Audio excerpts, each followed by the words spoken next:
Welcome to the Northwood University monthly webinar series hosted by the Northwood Alumni Department. My name is Julia Damchek, and I will be your webinar moderator today. Our guest speakers are Dr. George Kikano, Executive Director of Northwood's Healthcare Innovation and Leadership, and Dr. Lisa Fairbairn, AVP and Dean of the Richard DeVos Graduate School of Management. Our topic today is Healthcare is Everyone's Business, where we will explore the forces reshaping one of the world's most complex industries. Just a few reminders for today.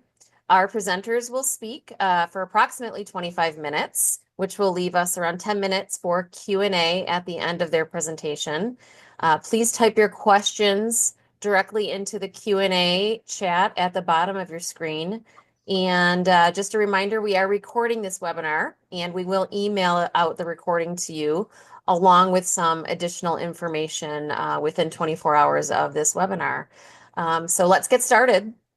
I would first like to introduce Dr. Lisa Fairbairn, who will share a little bit more about Dr. Kikano. Thank you, Julie. Good afternoon, everyone, and welcome to today's conversation. Healthcare is everyone's business. As you will hear today, healthcare is one of the largest and most complex sectors of our economy, affecting us all, whether as patients, family members, employers, or community members. Decisions made in healthcare affect not only our individual well-being, but also economic vitality, innovation, and the sustainability of our organizations and our communities. In that sense, healthcare truly is everyone's business. It is fitting that today's discussion is led by someone who has spent his entire career at the intersection of medicine, leadership, and innovation.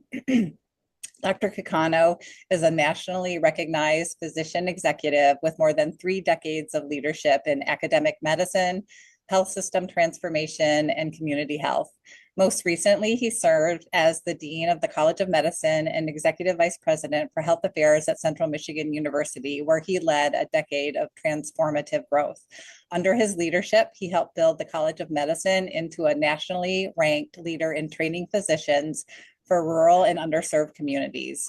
During his tenure, the college achieved full LCME accreditation, expanded residency and fellowship programs, and launched innovative initiatives and partnerships to expand access to care. Dr. Kikano is also board certified in family medicine and currently practices with the Cleveland Clinic, one of the most respected and innovative health systems in the world, placing him at the epicenter of clinical practice and health system leadership. Northwood recently welcomed Dr. Kikano to lead a new initiative to advance our healthcare management education with an entrepreneurial and free enterprise focus. His work will help prepare the next generation of healthcare leaders, professionals who will combine strong business insight, technological fluency, and deep commitment to improving health outcomes, reducing costs, and expanding access to care. Please join me in welcoming Dr. George Kikano. Thank you, Dr. Fairbairn. Thanks for the introduction, and thanks everyone here. I understand the alumni base for Northwood are, for the most part, not healthcare, but like Lisa said, this is everyone's business. Whether you're a patient, you're an employer, small or big employers. But for me to understand the US healthcare system, I'd like you to appreciate its scale first. As the country, we are spending 18% of our GDP in healthcare. That's over $5 trillion. That's over $5 trillion a year. Put differently, for every $1 spent in the US, government and private, 1 out of every $5 flow through the healthcare system. And there's nothing close. I mean, the next is defense, which is way far behind. One other way to look at the economics of healthcare is from an employment perspective. The healthcare sector employs more people than any other industry in the US. These are 20 million people employed in the healthcare sector. These are not physicians and nurses. This is administrators, support staff, billing, insurance, pharmacies, and so forth. Just reviewing cranes, actually, the Michigan cranes a few weeks ago, they said 50% of new jobs in Michigan in the past year are healthcare related. So if you stop and think about it, you have GM, you have Ford, you have other suppliers and manufacturers. Half of the new jobs in Michigan in the past year are healthcare related. So with that scale in mind, any small percentages in efficiency, any change in policy at the state and the federal level can translate into billions of dollars of saving or expenses, whichever way it goes. So healthcare is not a clinical issue. It's more of a strategic and economic issue. If I take it now, I look at it from an employer's perspective. Most working Americans are covered through their employer, through an employer-sponsored program. And this creates lots of burdens, lots of inefficiencies for employers, whereby in the past decade, wages have grown by 3 or 4% in best practices, while healthcare costs have grown 3 times faster. Annual increase in healthcare costs over the past 10 years has been 8 to 10%. So if you take any employer, many manufacturing, small businesses, auto dealers or whatever, the average employer in the US is spending $24,000 per year on family coverage. So this is between premiums and expenses, making healthcare benefit at the second largest expense after wages for employer. This spending will take away from investments in innovation and technology, make manufacturing and any other industry less competitive compared to the rest of the world. So healthcare, again, is not a clinical issue here. It's a financial strategy for both CEOs and CFOs for all employers. The big question, why as a country we spend more? So, I told you from an employer perspective, $24,000 per year.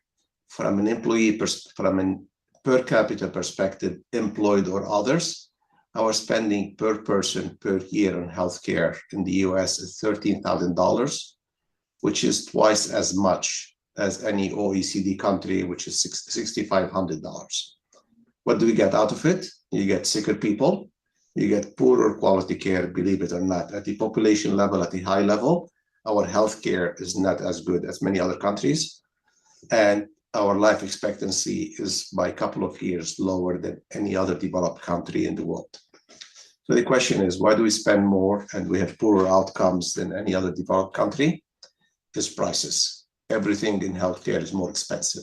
Hospital visits are expensive, procedures are expensive, physician visits, medical devices, pharmaceuticals, everything is more expensive in the US.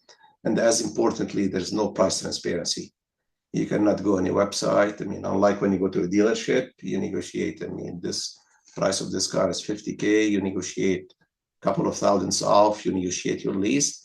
There's no price transparency in healthcare. For the same procedure, for the same issue, for the same physician's visit, prices are all over the place. Depends how they get negotiated with payers, private and public. Just to give you one example, the big pain now in physicians and patients is coverage of GLP-1s. These are the Ozempic type drugs. They are, for the most part, R&D has been done in the United States. The cost is 3 times or 4 times as high as any other country in the world. Canada is a fraction of the cost for drugs manufactured in the US than what the consumer is paying for in the US. So trying to understand pricing control cost is not an easy. There's no one single answer. There's no one single answer there. The other piece of it, who's paying for healthcare? Actually, it's all of us. This is the public that pays for healthcare. The plans, even though there's no national health system in the US, unlike Canada, unlike France, unlike the UK, Switzerland, Japan, China, or others, still over 50% of the bills in healthcare are paid for by Medicare and Medicaid and some small proportion by the VA. Medicare, obviously. So the payments for Medicare and Medicaid comes from employers' taxes. Our wages now have a Medicare percentage. They have Medicaid that gets covered from state funds matched by dollars from the Fed. So even though in the absence of a national health system, over 50% of the bills are driven by consumers that goes to the government that pays back for healthcare, And 30% are covered by 30% of the total bills are covered by employers, but ultimately they come out, as I mentioned earlier, from wages and taxes. And 11% of the total expenditure is coming directly in terms of co-pays, deductibles, and so forth. So 90% of the population in the US is covered by some form of insurance. It comes back to the individual person. Any working adults is paying the bill for everyone else. And I mean, that's another policy discussion by itself. It also affects slower wage growth for employer. So every dollar spent, for the most part, is coming from the public, the rest of us here. But on the flip side, I mean, so what's happening too is that this is affecting healthcare employers themselves. In best practices, I believe the hospital margins for big systems is less than 2%. So you have $1 billion hospitals, for the most part, they are not for profit. Their margins are just 2%, because also they have regulation, policies, insurance contracts, and so forth. Most hospitals are losing money, especially if you're a smaller hospital. I started my career in Cleveland 30 plus years ago. There used to be 25 hospitals in Cleveland. There are 2 health systems now, and 1 county hospital. Most small hospitals get either acquired by a health system or closed. The other thing that's happening is disproportionately affecting rural America. You have lots of independent hospitals in counties in northern Michigan. If they cannot survive, I believe there's only 2 or 3 independent hospitals in Michigan. Everyone else is part of a larger system. And you get into policy dispute. If you read the business news this week and last week, there's a big dispute now between Blue Cross and Blue Shields in Michigan and the University of Michigan, potentially affecting 300,000 individuals not having access to University of Michigan physicians. So consolidation, closure of hospitals, the big systems are burdened by inefficiencies, cost, facilities upgrade, and best margins are 2%. Very few hospitals have had margins close to 5%. So the other thing that's happening is we are facing a healthcare workforce shortages, whereby over the next 10 years, we are lacking as a country 100,000 physicians. Yes, so it takes 12 years to produce a physician. You have 4 years of undergrad after high school. You have 4 years of medical school. The shortest residency are 3 years. They go up to 5 or 6 years. So on the average, from high school to a specialized physician, you're taking 12 years.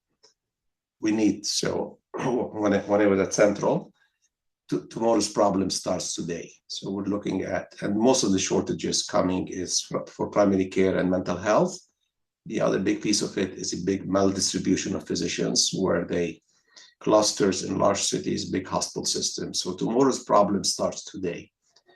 Where we are, we've seen over the past 15 years a significant expansion of medical schools in terms of number of schools, class sizes, and so forth. We are still, as a country, importing 25% of the physician workforce. Someone like me with an accent that I haven't lost.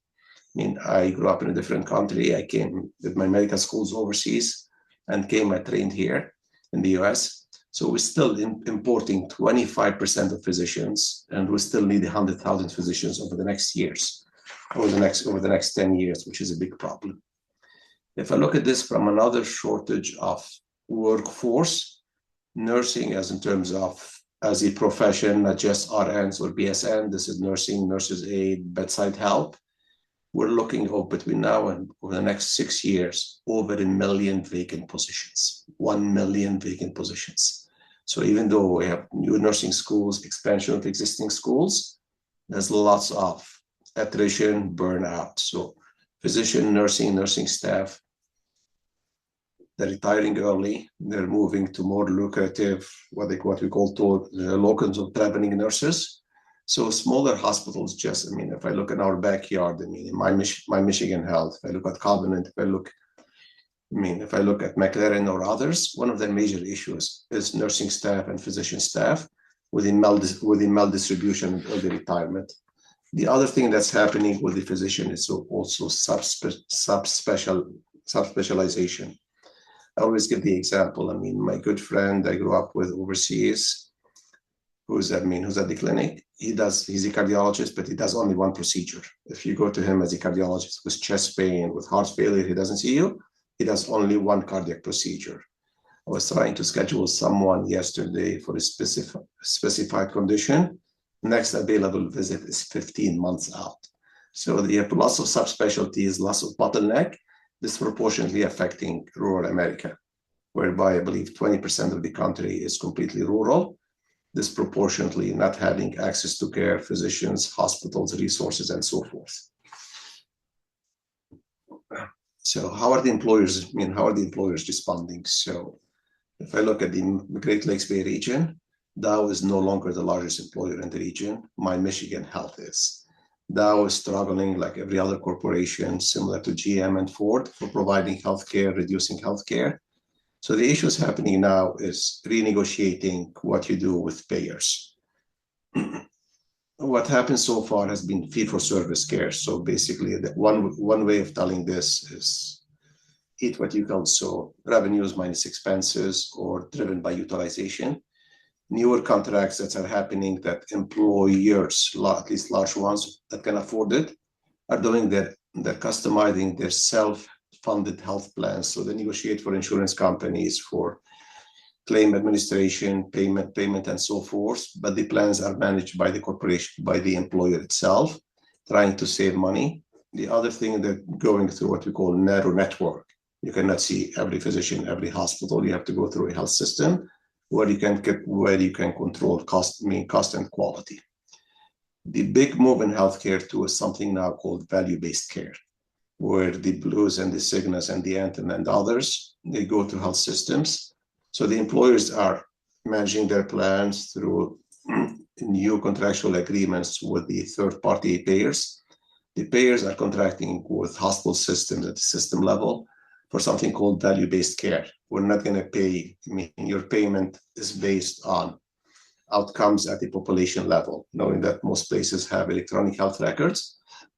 We'll look at aggregate data for your 100,000 people with hypertension, how well you've done to manage their blood pressure, their diabetes, their screening, mammography, colon cancer screening over a year, and there are incentives or disincentives a year out. So value-based care now is the new buzzword, and most systems, whether it's physicians, employer, or others, have not adapted quickly.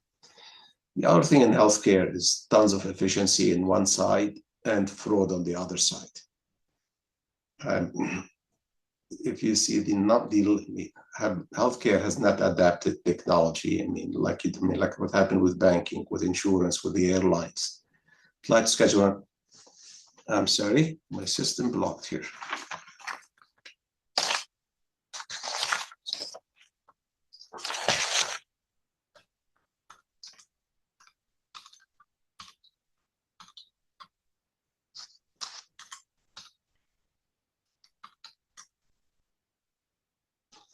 I'm sorry, disconnect me for a second. So access is a problem. Quality of care, big systems is excellent, and smaller system is not what needs to be. Payers, and the fraud in healthcare is unbelievable. I can give you an example on a regular basis what's happened now that I'm seeing patients at the Cleveland Clinic from more third-party payers. If anyone looked at, I believe the Wall Street yesterday, one person in the Midwest, she was charging Medicare for $800 an hour to take care of the kids, and the system pays for it. You see home care agency, you see so much happening in fraud, and the adoption of technology and AI has not been the best. Just simple adoption of AI for billing and coding purposes in healthcare is estimated to save $160 billion for the system. So we need to catch up where insurance, airlines, and banking is. As I mentioned, access is a problem. The other thing that's happening is shifting of care from inpatient to outpatient, from outpatient setting to home settings. So the most expensive pieces of healthcare are ICUs, followed by inpatient stays, followed by emergency room. We're seeing lots of shifting to outpatient clinic, outpatient surgical center, outpatient procedures, but as importantly as telemonitoring and telehealth at home. So there's plenty. If somebody needs to be monitored for the cardiac issue, there are patches now that you can put in your chest, monitor your heart rate for 2 weeks. They're fairly effective, fairly accurate. Telehealth visit, which started right after COVID, has not been adapted to the extent it needs to be adapted. So as I mentioned, people who have challenges accessing care, people in rural areas, people who do not need the hands-on physical, but mostly can be done through a screen. So the adoption of telehealth care has not been prevalent as it should be. So what the solution? Well, if you look at the past several administrations on either sides, no one is touching healthcare because of the political pressures, because of the cost. You don't know where to get started. But there's so much opportunities, one, to embrace value-based care, improve access, improve patient quality, improve safety, and look at the payment model that's different, that will include employers, payers, pharmaceuticals, and government agencies. So in the absence of federal reform or state reform, we're going to be looking at 8 to 10% increase in expenditure, some improved quality with the value-based care, but still challenged access for underserved population, mostly rural and others. We also need more primary care doctors, more behavioral health providers, and shift the care from hospitals to schools, colleges, employer-based for large employers. I'm going to stop here and happy to take any questions.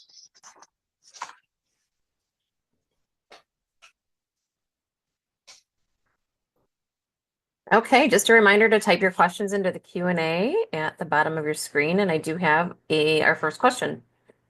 How do you project AI taking over for physicians? Will the need for physicians decrease as AI progresses? So that's an excellent question and applies to any industry. If you ask anyone, the AI is going to take over. People in academic, everyone. I am not concerned about it. There's so much to do. As we speak here, actually, I was seeing patients this morning. I'm using an AI digital scribe. So instead of physician either spending time in the computer with no eye contacts, the clinic is using this AI scribe that does not record the visit, abstracted, make me much more efficient. So I think it's not going to replace physician, it's going to give us much more efficiency. So as a primary care doc, we're using it. That just March 1st, the Cleveland Clinic rolled out a tool whereby if I'm seeing Julie for a physical, you're coming for whatever, it gives me a summary of all your visits right there. So, it's making more efficient. It's improving quality. This is one example. Give you another example. My friend that I mentioned earlier does one procedure called atrial fibrillation. It used to take him 3 or 4 hours to do a procedure. With the best case scenario, you have a failure rate of 25-30%. The catheter that he uses now has 50 different input points that goes highly sophisticated algorithms to tell us when his procedure. He's cut his procedure time for under 2 hours, much better safety, much better outcomes. So yes, everyone is scared for AI. The right application, whether procedurally based or primary care based, is going to improve quality of care, safety of care, make us all efficient. And there's so much in that domain that needs to happen. Thank you. And that question was from Maria Khan. Thank you, Maria. We've got a question here from Kim Castile. We own a small prosthetic and orthotic company in Detroit and are seeing an increase in unjustified denials or RFQs due to AI. Oh, the question just disappeared. I get what Maria is saying. So it's happening more and more because insurance companies, whether private or public, and most of the public companies now are subcontracted to private ones. They're putting algorithms to screen, and the algorithms are very strict. If I tell you, let's say, I'm using a GLP-1, I'm using a prosthesis for someone, I'm ordering a sleep study, and it's insurance specific for this algorithm. Unless you do it specifically to the decimal, you're going to see lots of denials requiring administrative costs. Again, these algorithms are driven by insurance companies with little clinical input. You're going to see more of this till the systems get mature. It's applying to pharmaceuticals. We have daily examples of why this is happening. These are all computer driven based on some narrow guidelines. Okay, I've got another question from Maria. So the art of medicine will still be the driving factor to produce physicians in the future. It's the compassion, it's the humility, it's the human connections that you need to. If you're having a procedure, you're not building a relationship with your physician. I need somebody at the most competent. It's not. If you have primary care physicians, if you have chronic diseases, if you have mental health issues, you need that relationship, you need the eye contact, you need the communication skills, you need the follow-through using technology to make this more efficient. But if you're looking for a single procedure once, I'm going to go to the best. Thank you. And Maria says she loves that answer. Thank you. All right, we still got some time, so type in your questions here. Let's see. Since you look Yeah, we'll give them a few minutes. Unfortunately, there's so much bad care outside too. I'm speaking this as a physician. I see it. I've been doing this for 30 plus years. Sometime of the patients I see or get referred from others. Unfortunately, there's so much bad care out there, and someone still has to police it. Okay, we've got a few more here. Sunny is asking, you talked about using AI tools to help with documenting your notes. Are there concerns about where the data is going? Oh, that's great. That's a great question.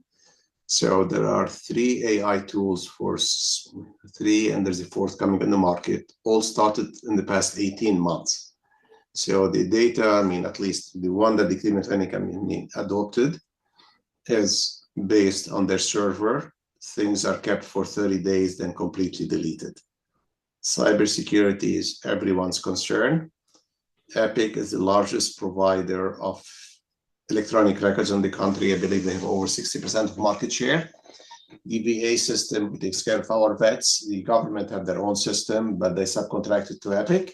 So the big thing is not these tools, it's the big electronic health records. If Epic gets hacked, you have 3 million, you have 3/4 of the country's records are exposed there.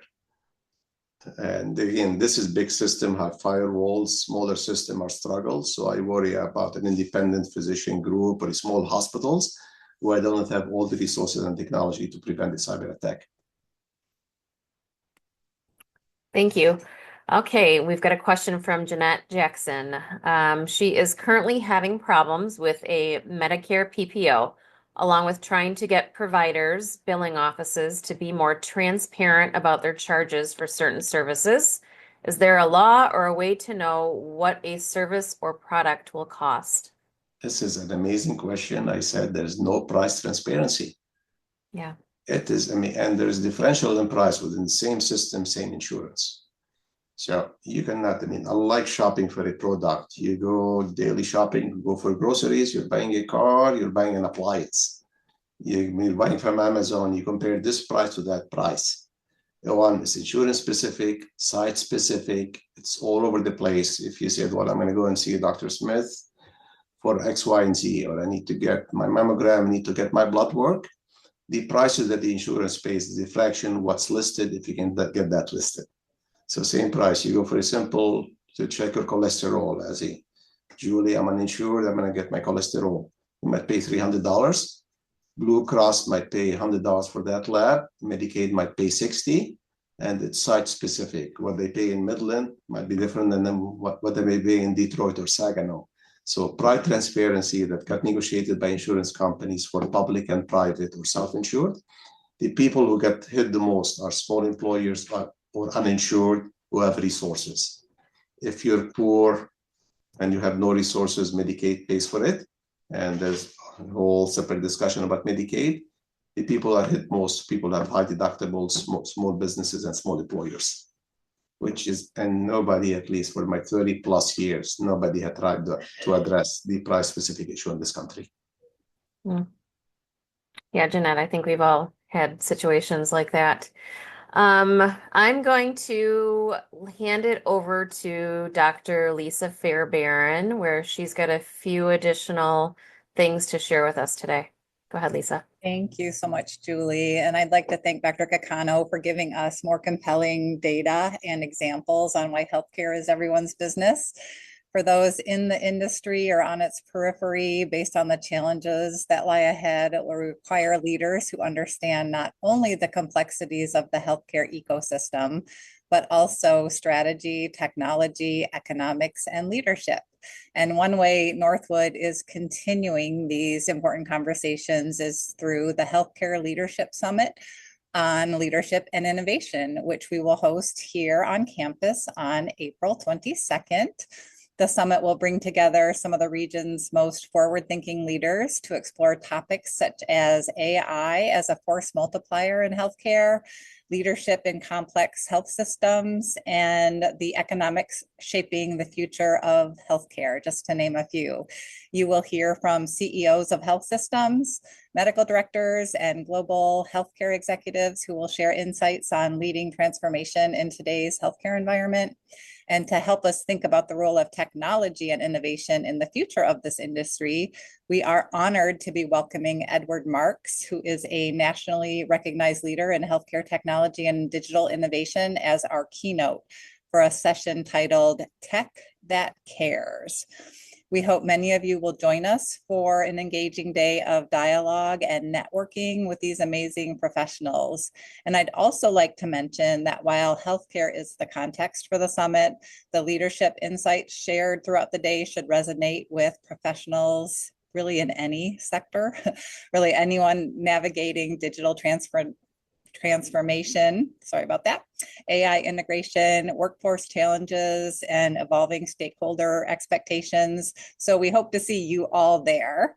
And then conversations like the one we've had today with Dr. Kikano and the ones we will have at the summit, upcoming summit, raise an important question. And that question is, how do we prepare the next generation of leaders to navigate these challenges in healthcare? And we have an answer for that at Northwood. That question is shaping how we design and evolve our educational programs. We've recently refreshed our undergraduate healthcare curriculum to reflect the changing needs of the industry. And this fall, we are taking an even grander step forward. The DeVos Graduate School will launch an MBA in Health Leadership and Innovation. This is a 33 credit hour fully online program designed specifically to address the complexities of today's healthcare ecosystem. Unlike many traditional healthcare MBAs that simply add a few healthcare electives to a standard business curriculum, this program was designed from the ground up to integrate business curriculum with the realities of healthcare systems, organizations, and emerging technologies, while emphasizing innovation, entrepreneurship, and digital transformation. And of course, like all DeVos programs, it will emphasize problem-based learning and real-world application. This program has been a very collaborative effort, and we are grateful for Dr. Kikano's partnership in developing it. His insight has been invaluable. I think we have placed links in the chat if you would like more information on either the new MBA program or the upcoming summit. And with that, I will turn it back over to Julie. Thank you, Lisa. Yes, there's links in the chat, but we're also going to follow up with you today with an email. You'll either receive that email today or tomorrow morning. It'll have a recording and links to all of this additional information that we're sharing with you today. So watch your email inboxes for that. And I just want to thank everyone for joining us today. And thanks to our presenters, Dr. Kikano and Dr. Fairbairn, for sharing your expertise with us. And we hope everyone enjoys the rest of your day, and we will see you, hopefully we'll see you again in April for our next webinar. Thank you.